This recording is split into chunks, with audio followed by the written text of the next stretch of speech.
a, a conocer cómo debemos realizar el diagnóstico diferencial con las patologías de las hemorragias del primer trimestre y con las patologías de las hemorragias del segundo trimestre del embarazo. ¿Qué datos clínicos o a través de qué exámenes complementarios nosotros podemos hacer el diagnóstico diferencial de las pacientes que cursan con la hemorragia en el embarazo?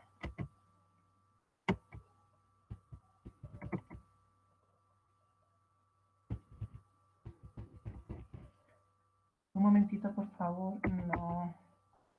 No responde. Perfecto, un poquitito.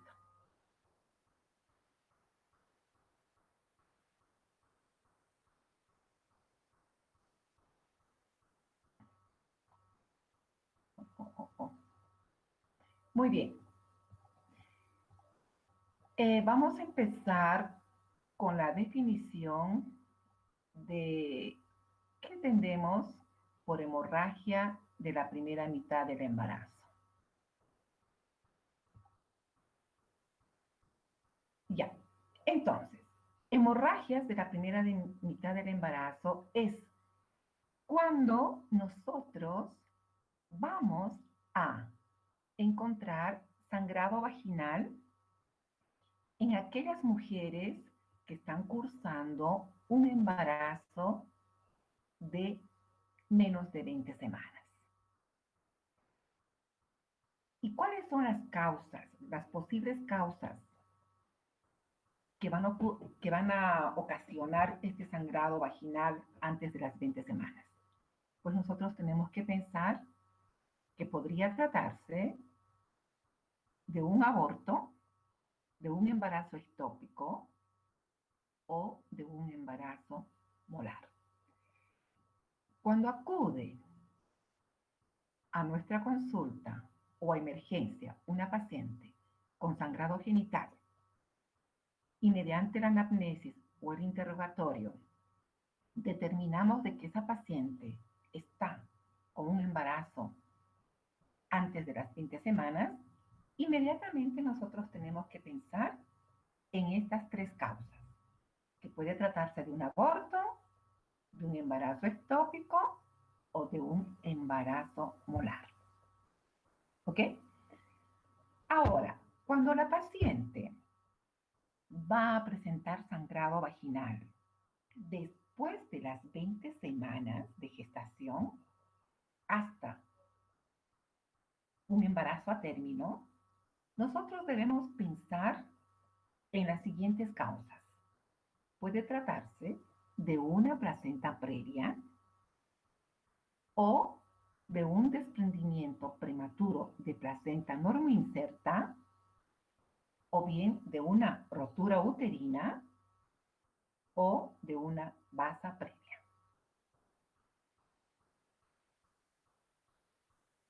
¿Ok?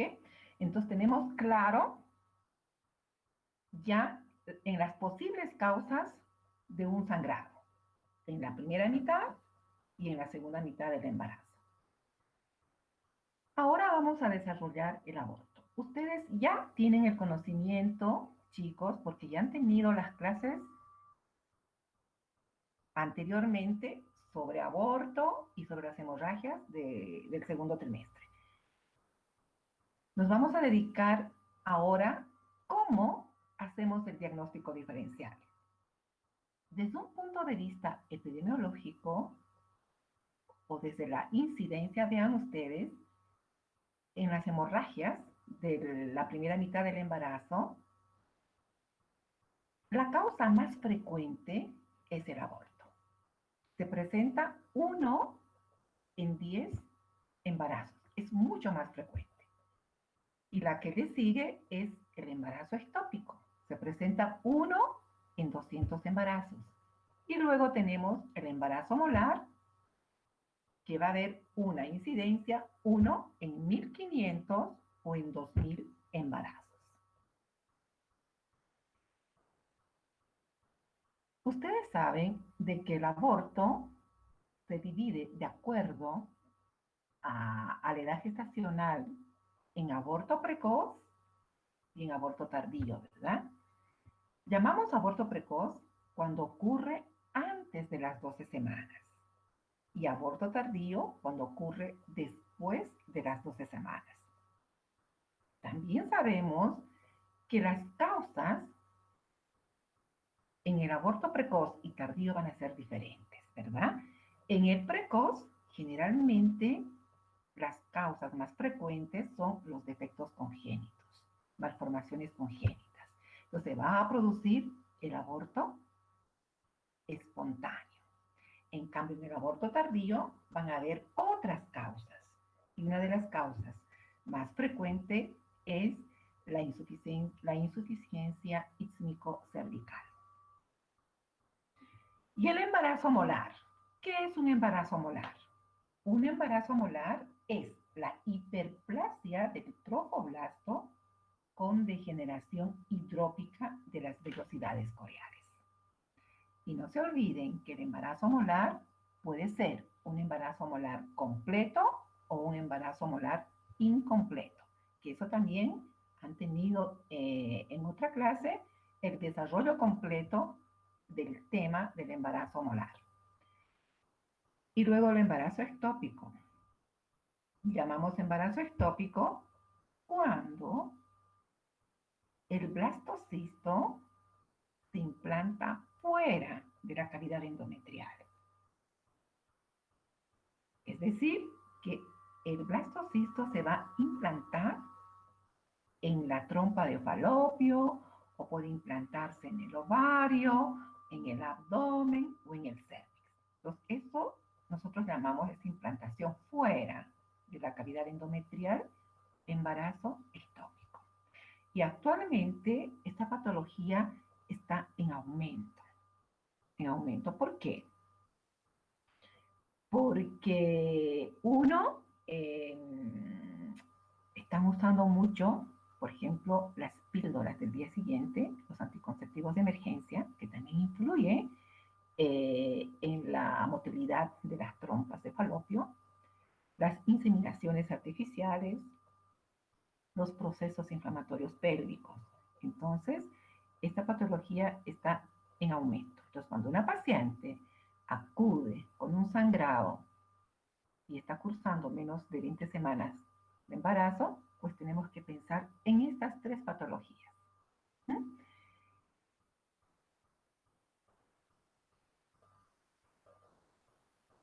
Bien, ¿cuál es la clínica? Ya a partir de la clínica nosotros vamos a empezar a hacer diagnóstico diferencial. Todas estas causas, el aborto, el embarazo molar y el embarazo ectópico, todas van a tener hemorragia, todos van a tener un dolor abdominal. La diferencia está en la característica del sangrado vaginal. En un aborto, ¿cómo va a ser? ¿Cómo se va a presentar el sangrado vaginal? Va a ser un sangrado de escaso a moderado y abundante, dependiendo si es una amenaza de aborto, es un aborto incompleto, es un aborto en curso, entonces va a ir cambiando la cantidad de la hemorragia dependiendo al cuadro clínico de aborto que va a corresponder. Y luego la paciente va a presentar un dolor abdominal. El dolor abdominal también va a ir de leve a moderado.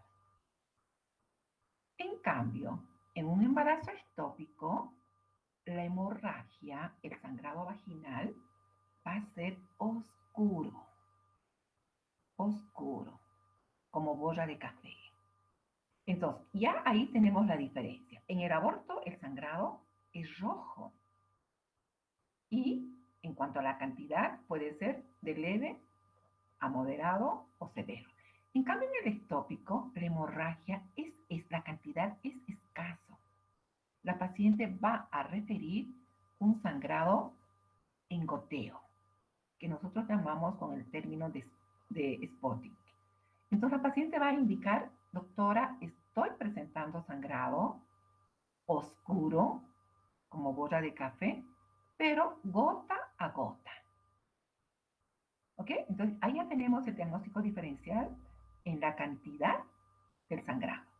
En cambio, en la mola, en un embarazo molar, muchas veces la paciente no presenta sangrado.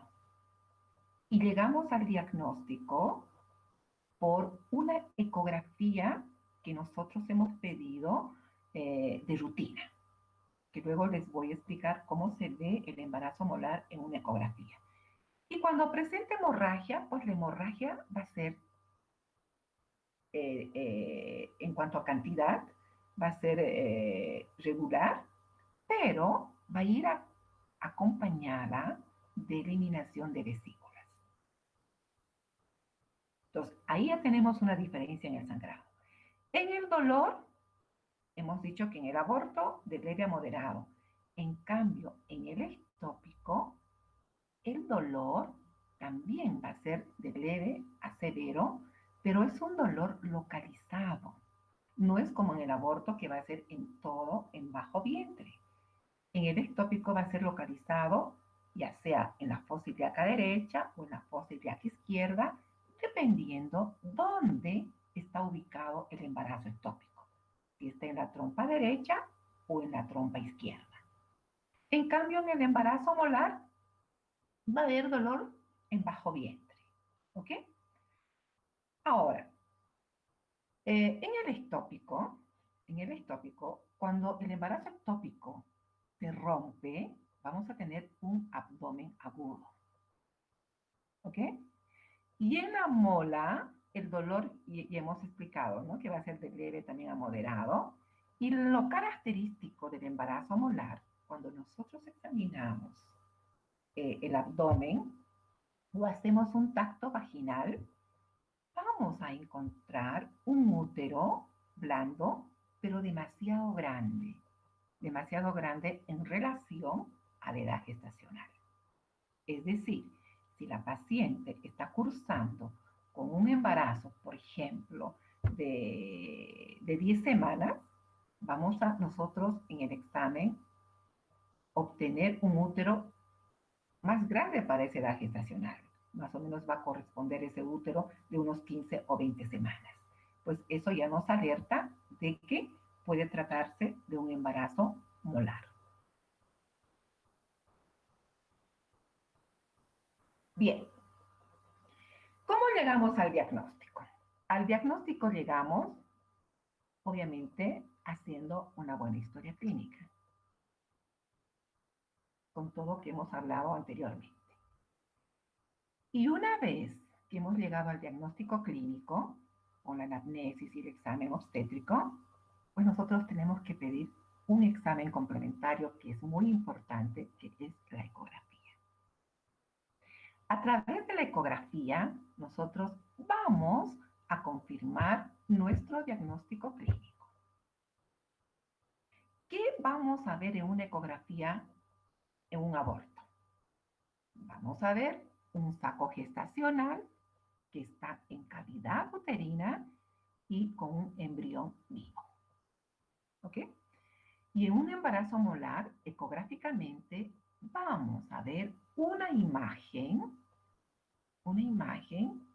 en panal de abejas o en nevada. Y un útero demasiado grande que no corresponde a la edad gestacional. Y también vamos a pedir la hormona gonadotrofina coriónica. Vamos a cuantificar.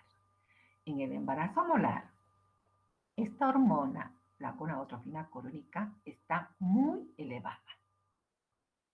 En un embarazo ectópico, ¿qué vamos a ver en una ecografía? Si nosotros pedimos una ecografía a estas pacientes, vamos a ver de que la cavidad uterina está vacía, no hay saco gestacional. Solamente vamos a encontrar una decidua, una transformación decidual. Y como no hay saco gestacional en la cavidad uterina, ecográficamente, entonces vamos a encontrar el saco gestacional en una de las va a informar como una masa anexial. Entonces, si ecográficamente encontramos un útero vacío, encontramos una masa anexial y la mujer tiene la fracción beta positiva que nos indica embarazo, entonces estamos frente a un embarazo ectópico. O sea, no hay donde perderse.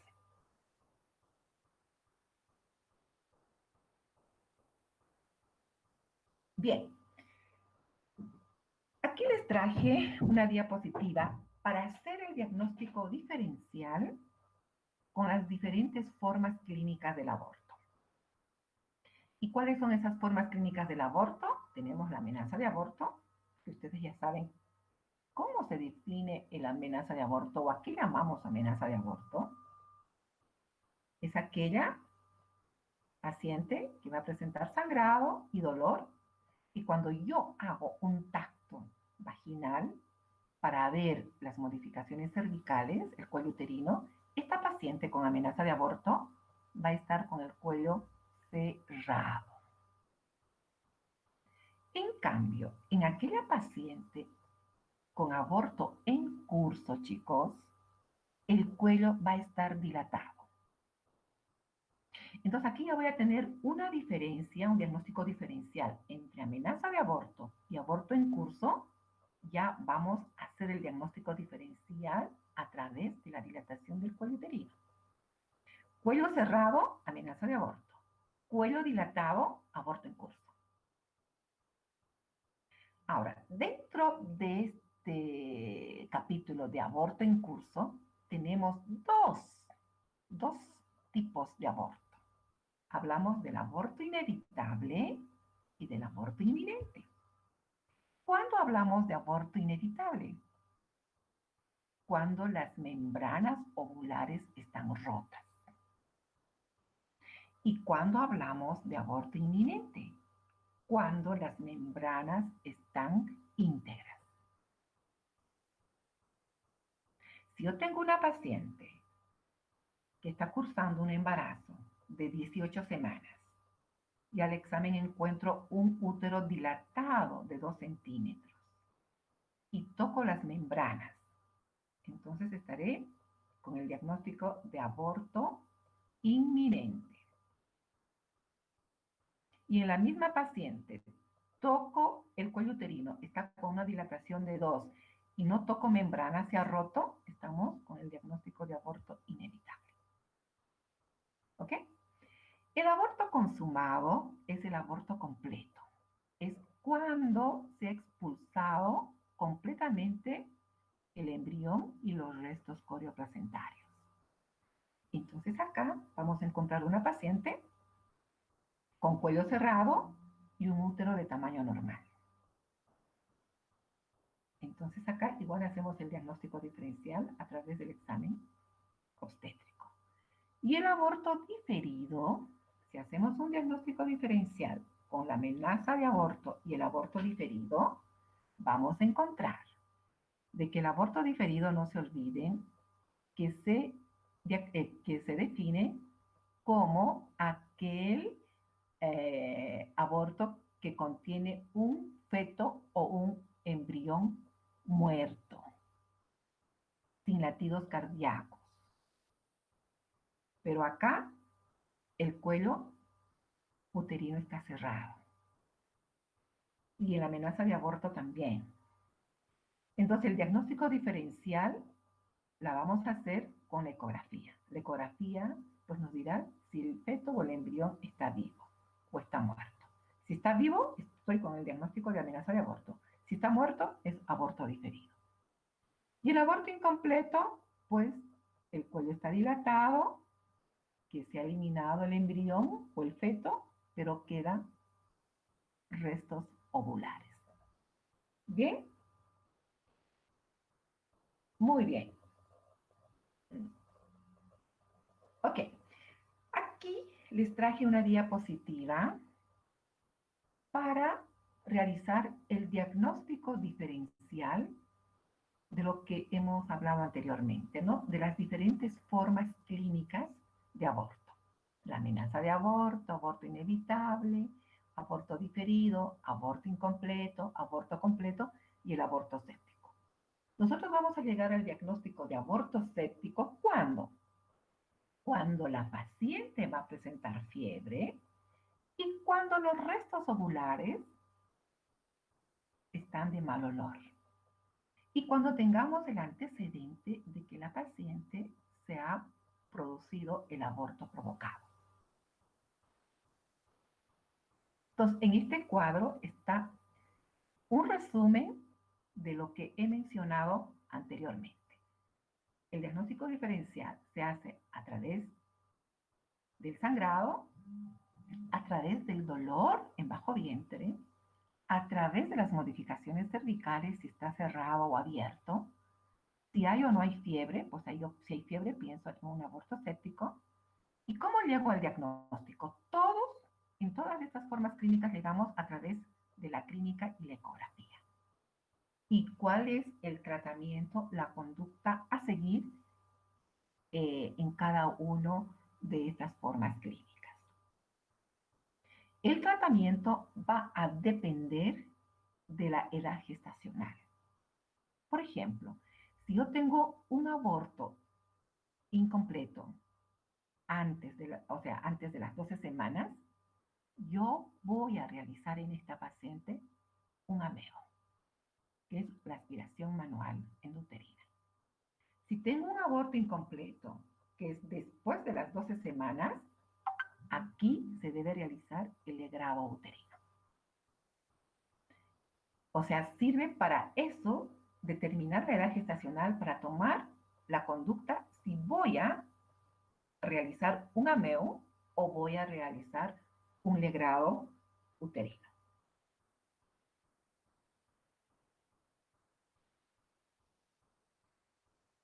Bien, ahora vamos a hablar sobre la enfermedad trofoblástica gestacional del embarazo molar.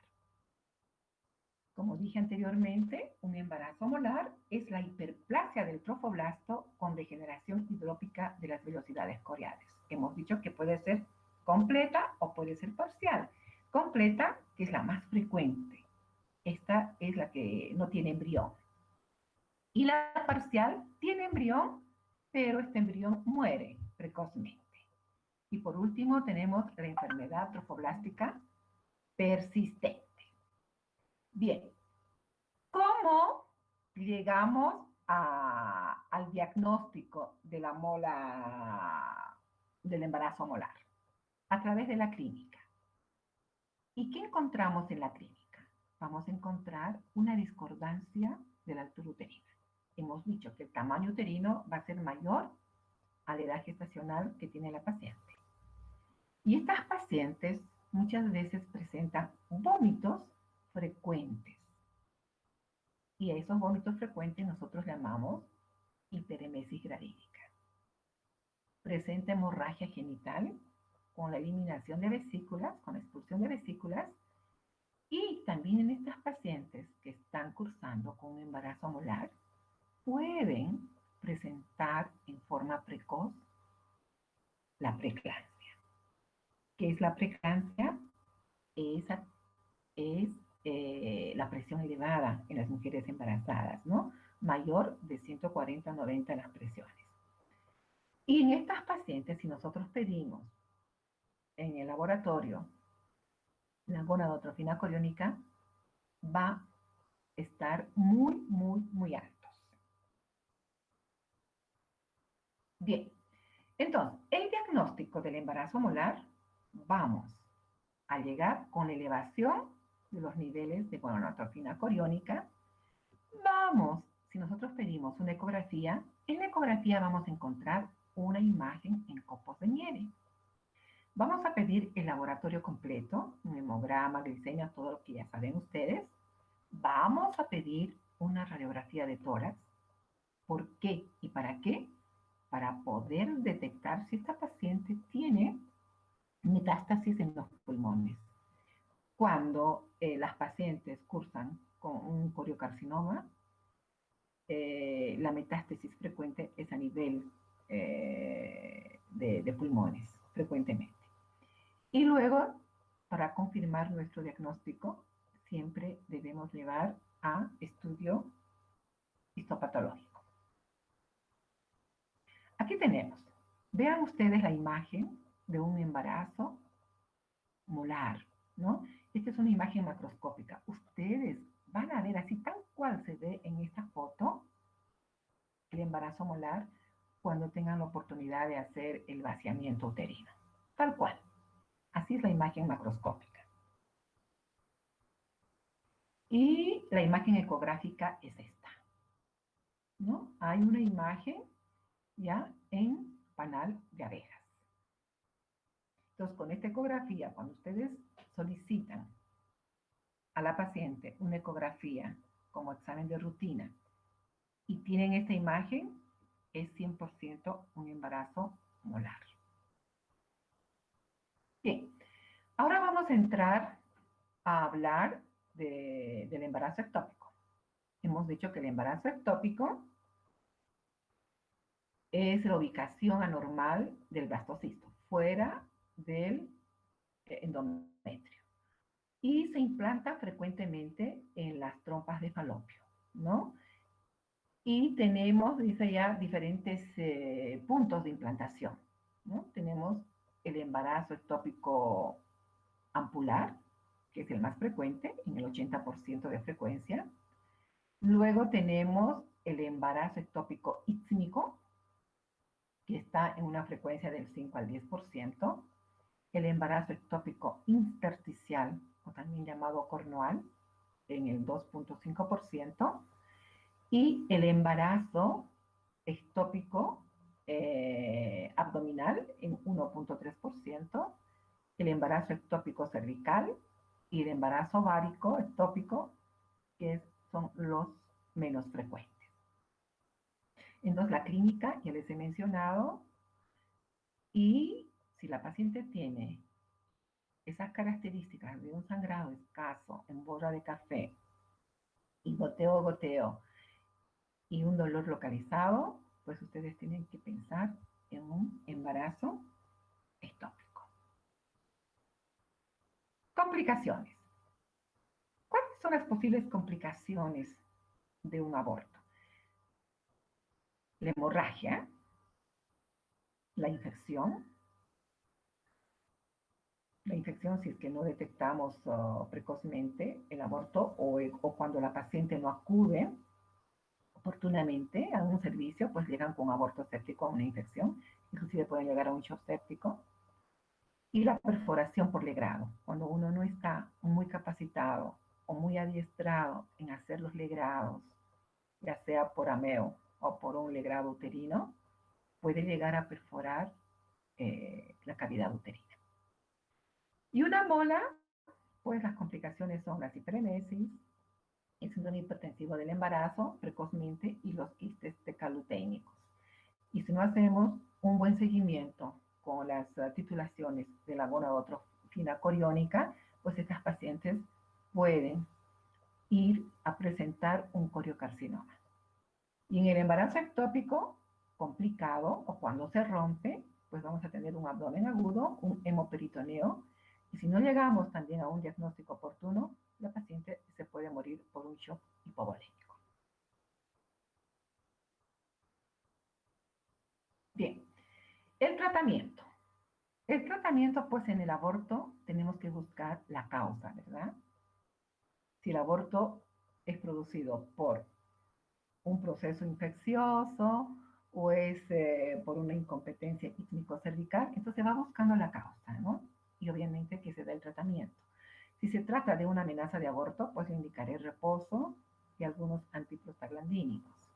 Y si se trata de un aborto inminente o de un aborto diferido y que están con cuello cerrado, entonces voy a madurar ese cuello, voy a dilatar ese cuello con misoprostol para luego hacer el legrado uterino o por aspiración. Y en una mola, lo propio, tengo que hacer el legrado por aspiración y la conducta va a depender en el embarazo molar de muchos factores.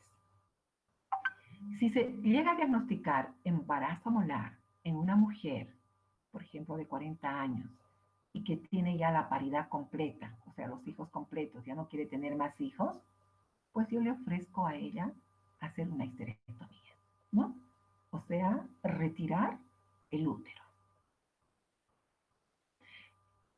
O bien una mujer que no tiene hijos y que ha tenido o tiene un embarazo molar, pues a ella le hago un legrado uterino. Y tengo que hacer el seguimiento durante 2 años, chicos, con titulaciones de la hormona gonadotrofina coriónica. Ahora, si a pesar de eso persisten las titulaciones de gonadotrofina coriónica, pues yo tengo que pensar en una enfermedad trofoblástica persistente. Y si es así, pues tengo que darle una quimioterapia. Ya esto se hace con manejo con oncología clínica. Bien, el tratamiento en el embarazo ectópico va a depender, uno, de las características clínicas del embarazo ectópico. Si es un embarazo ectópico roto, complicado, no hay donde perderme. Hago la paratomía. O sea, abro el abdomen y retiro el embarazo ectópico. Como está roto, entonces tengo que sacar toda la trompa. A esa técnica se llama salpingectomía. ¿Ok? Pero si es un embarazo ectópico asintomático y que he detectado precozmente que no se ha roto todavía ese embarazo ectópico, no hay hemoperitoneo. Entonces yo puedo ofrecer a la paciente un tratamiento conservador con metotrexate. Pero para yo tomar la conducta de un tratamiento conservador, esta paciente debe tener requisitos. ¿Y cuáles son esos requisitos? El primer requisito, que la paciente esté hemodinámicamente estable. Segundo requisito, que el saco gestacional debe medir menos de 4 o 3 centímetros ecográficamente. El tercer requisito es que, que el embrión no debe estar con latidos cardíacos fetales. Entonces, si la paciente cumple estos 3 requisitos, pues yo le ofrezco un tratamiento conservador con metotrexate. Y luego hago controles con las titulaciones de la gonadotrofina coriónica a la semana. Si a la semana estas titulaciones de gonadotrofina coriónica no bajan más o menos el 15%, puedo repetir una dosis más. Y si no baja, pues el tratamiento, el conservador ha fracasado. Entonces debo irme a una laparoscopía. Aquí sí puedo hacer una laparoscopía porque la trompa, o sea, el embarazo ectópico no está roto, no hay hemoperitoneo. Entonces yo puedo hacer tratamiento por la laparoscopía. ¿Ok?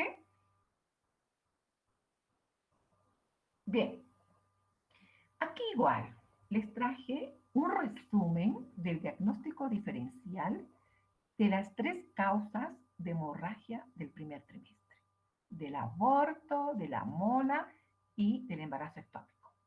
Entonces, todo lo que hemos hablado, ¿no?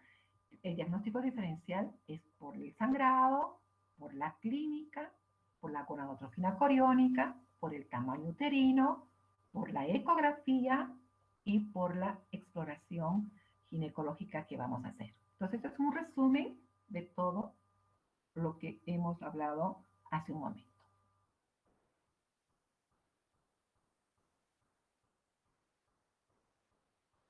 Bien, esto es muy importante, chicos.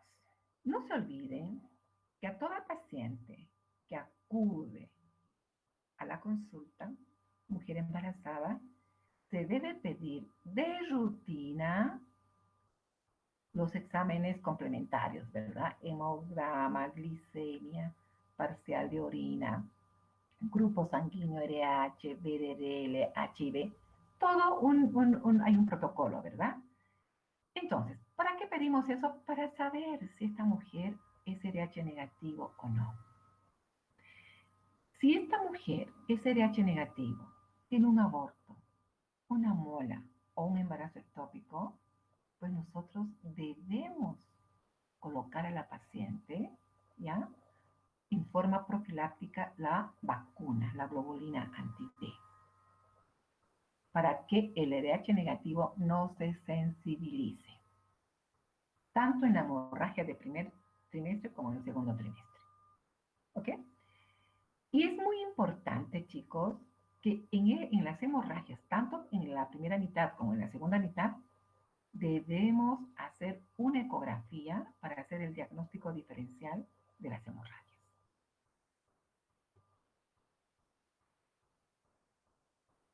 Bien, entonces con eso hemos terminado las hemorragias de la primera mitad del embarazo. ¿Ok? Ahora vamos a ir a las hemorragias de la segunda mitad o del segundo trimestre del embarazo. Es la hemorragia que ocurre a partir de las 20 o 22 semanas de gestación hasta el término del embarazo. La incidencia de 2 al 5% de todos los embarazos. ¿Cuáles son las causas de las hemorragias de la segunda mitad del embarazo?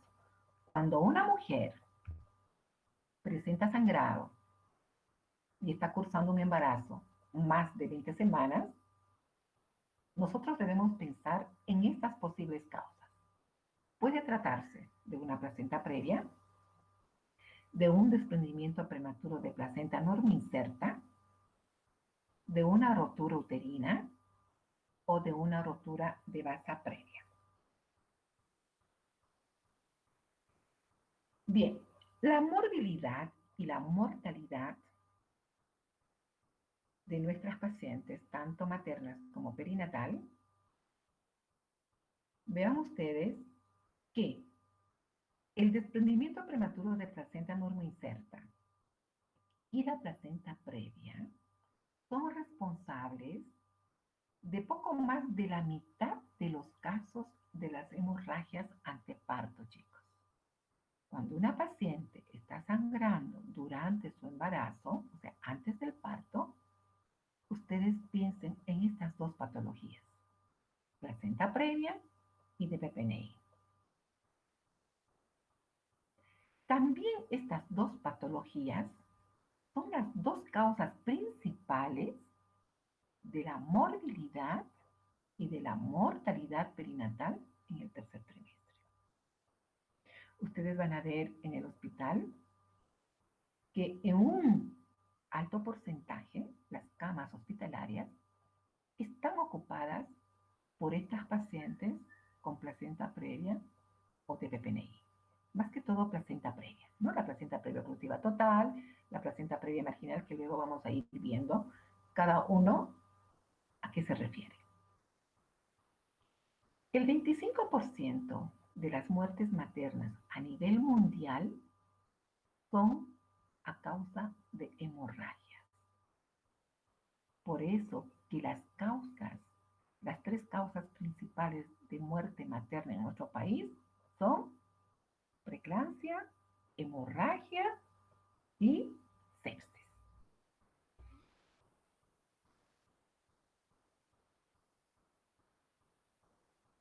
Bien, eh, aquí lo mismo, ¿no? La etiología de las hemorragias anteparto.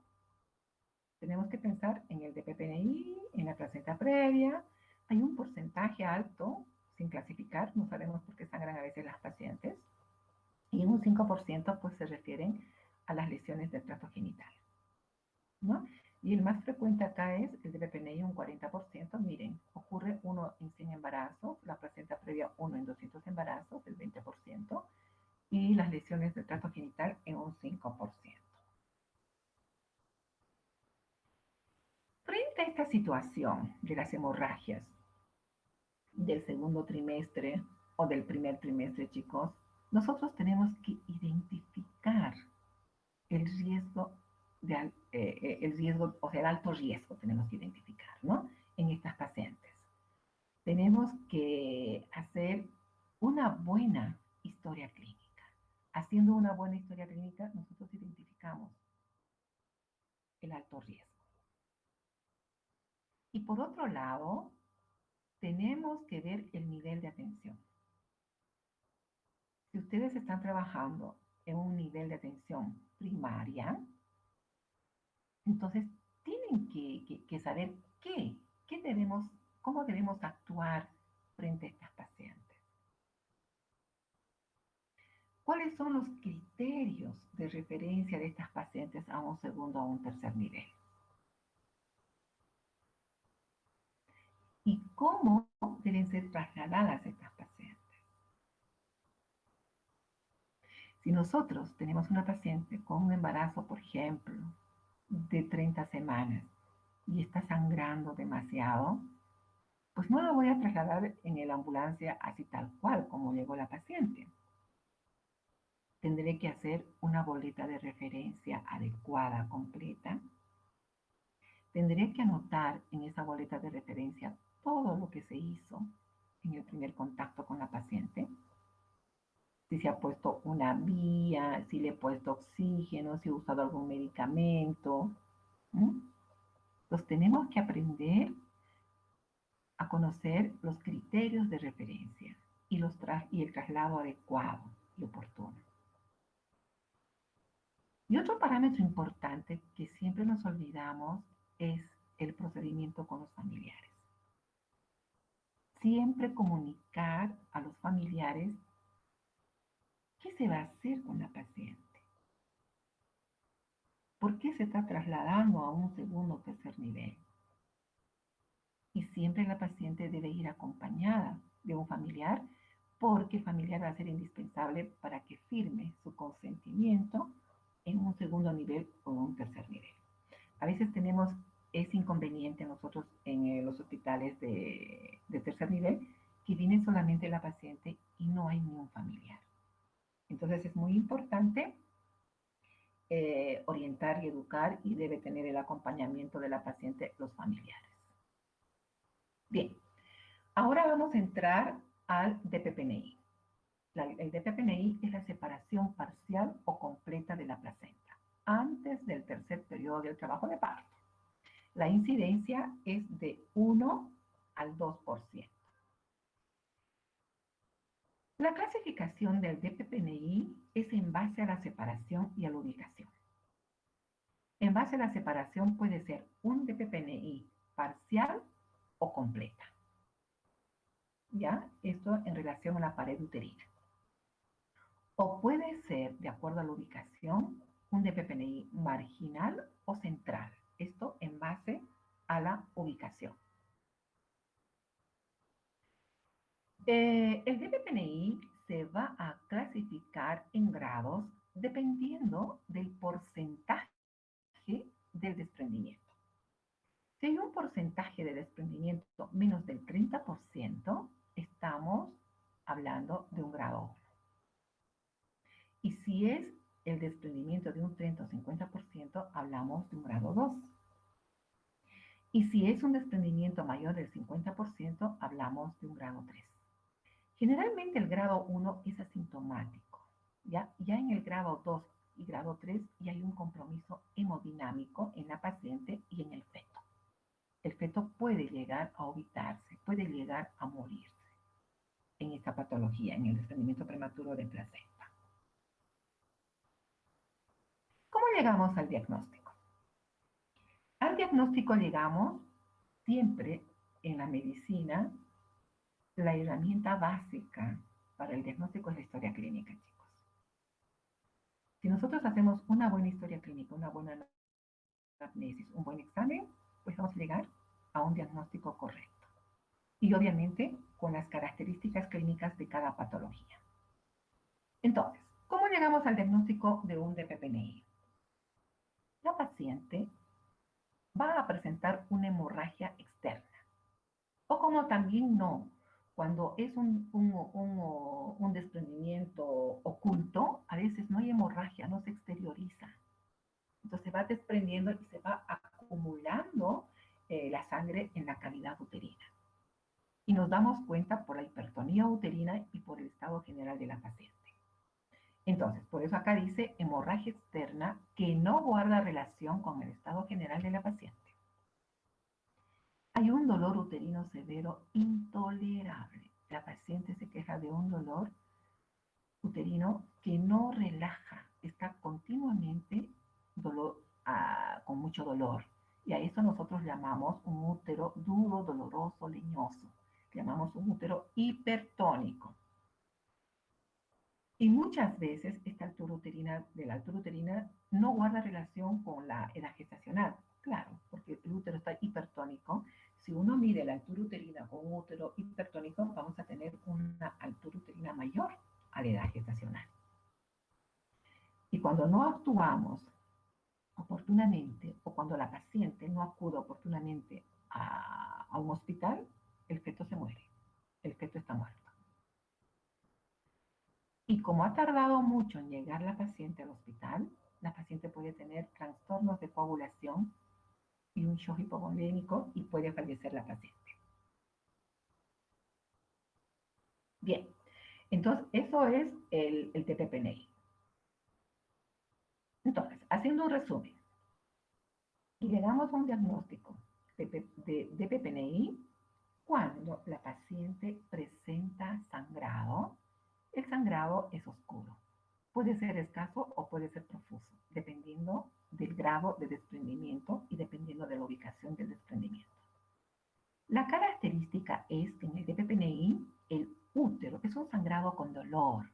El útero es hipertónico y esto va a afectar en la vitalidad fetal. El feto se va a morir y también la mamá va a tener alteraciones hemodinámicas importantes. Puede tener un shock hipovolémico, una coagulación intravascular. Eso ocurre en un DPPNI. Ahora vamos a ver en la placenta previa qué ocurre para hacer el diagnóstico diferencial entre DPPNI y placenta previa.